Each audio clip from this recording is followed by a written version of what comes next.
Hey guys, Miss Mac here. This is the part of the lesson where we learn how to access the encyclopedia article. So I've shared the encyclopedia article with you. It's on Google Classroom, but if you're having trouble accessing it, or if you just want to learn how to do this on your own, it's a really great skill to have. We're going to go to the Tennessee Electronic Library. We're going to go to World Book Encyclopedia. Within there, we're going to search for an article. Once we get in there, we're going to do a couple of other things too so that you can use the article more effectively. So we're going to start by having a new tab open. As you can see, I have a blank tab. I'm not on any particular website, but I'm going to go ahead and search for a website. This website is called Tennessee Electronic Library, but that's a little hard to spell and to remember. So what you can do is just put in TEL, and once you search TEL, and Google brings back your different sources, hopefully Tennessee Electronic Library is right there at the top, but make sure you read, of course. So I click on it and I open it up. And again, this is a great source for multiple things, not just for what you're learning today. Tennesseans are really lucky because you have access to so many great resources for free. All you have to do is come to this excellent place, again, the Tennessee Electronic Library, and you can access so many different databases and encyclopedias, and it's just really, really good. The way we're going to get to the World Book Encyclopedia is we're going to click where it says Homework Help. So I click Homework Help, and then it has multiple different resources for you. It's a good idea to look through some of these. As you see, there's one specifically for middle schoolers. But for now, we're going to go ahead and focus on World Book Encyclopedia. An encyclopedia is a really great resource that's trustworthy and reliable. And I highly recommend that you use encyclopedias as often as you can. So now that we're here, I'm going to click on the one that's World Book Student. Now, the topics that I've chosen have all come from World Book Student. However, if you're finding that you would prefer to use the one that's for kids, you're welcome to use that one as well. I know for sure the animal topics are all on kids, and it's very similar information, but for those of us who have a slightly lower reading level. But otherwise, I'm going to assume we're going to use World Book Student. So you click World Book Student, and I'm going to close that other tab down just so it's out of the way. Got a lot of tabs open. And once World Book Student pulls up, we're going to have a search bar in the middle.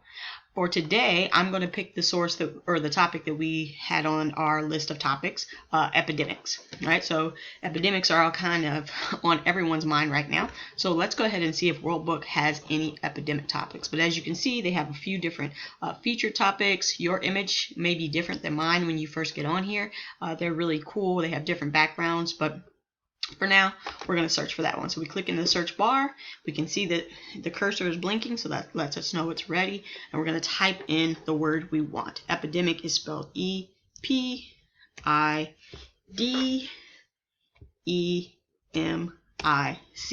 Now, if you don't spell it exactly correctly, it's not like Google where it kind of figures out what you want. So if you're having trouble finding the word, you might want to look it up on Google first, get the correct spelling, and then come back. But I have found it, and I can see the epidemic is an article, so I'm going to go ahead and click on the article. Now it takes me directly to the epidemic article. There's a couple of things I can do now that I'm here. One, obviously I want to read it. But let's say that my reading skills aren't that great. I see some words that I know, but I see a lot of big words that I don't know.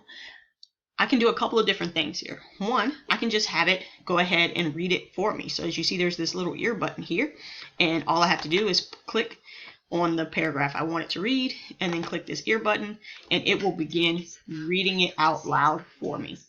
I can even change the voice. Right now it's on a woman's voice and it's reading it slow. I can change it to a male voice. They even have different male voices. But again, that's not as important as just being able to read it, right? So there's an option for me.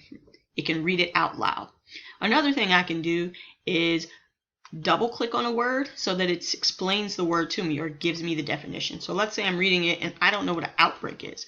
Instead of me having it read it out loud for me, I can click on that word 2 times. So 1, 2, and when I do it 2 times, it takes me to the dictionary. And the dictionary then obviously gives me a definition for that word. So now I know what an outbreak is if I want to just look at the definition. When I'm finished with it, I click X, and it's going to take me right back to the article.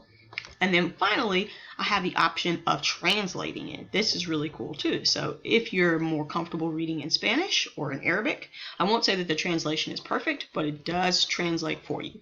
If I want to translate the article, I'm going to go here to this gear, click on the gear, and then I have a lot of different options, but the one I want is, of course, translate.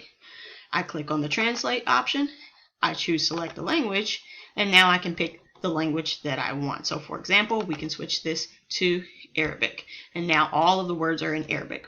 If you choose to do this, just make sure that when you actually copy and paste the information, that you choose the English information to copy and paste. Miss Mac cannot read other languages. So again, happy to have you read it in another language, but you need to copy and paste in English for the actual work that we're doing together. All right, but let me go ahead and translate this back to English, as I cannot read Arabic. Let's see, where's that English at? Here we go. Okay, so now that it's back to English, we need to get this information and move it to a different place. Well, there's a couple of things we can do. One, I want you to read it, obviously. I need you to read the information. But two, I want you to copy and paste the information onto a separate document. So I'm going to show you later what the document looks like and where you're going to place the information, but for now we need to know how to copy and paste it. So I want to use this paragraph. One of the things we want to do is get a general definition of the word for our topic, right? So this first paragraph does a great job of telling us what an epidemic is, an outbreak of a disease that attacks many people at about the same time. Right, so I maybe want this whole paragraph, or maybe I just want a couple of words or a couple of sentences. But the way I'm going to do it is always going to be the same. I'm going to take the cursor, this little arrow, and I'm going to put it at the end of the information that I want. So I don't want the entire paragraph. I'm going to start right here behind this A.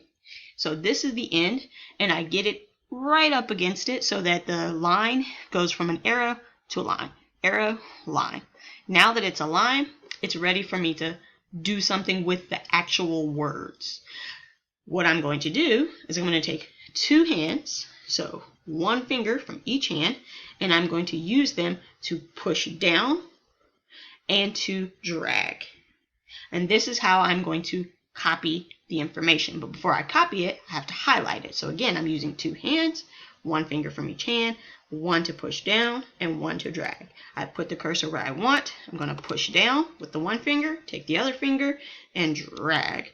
As you see, it's turning blue as I'm dragging, and I'm going to slowly move up and across so that I get all the words and letters that I want. If I go too far, you see it kind of messes up, so I can just back it back up. Just as long as that one finger is pushing down, it's working. When I'm done, I take both fingers off, and as you can see, it stays blue. If it disappears or if it's not blue, you didn't do it right. You need to do it again.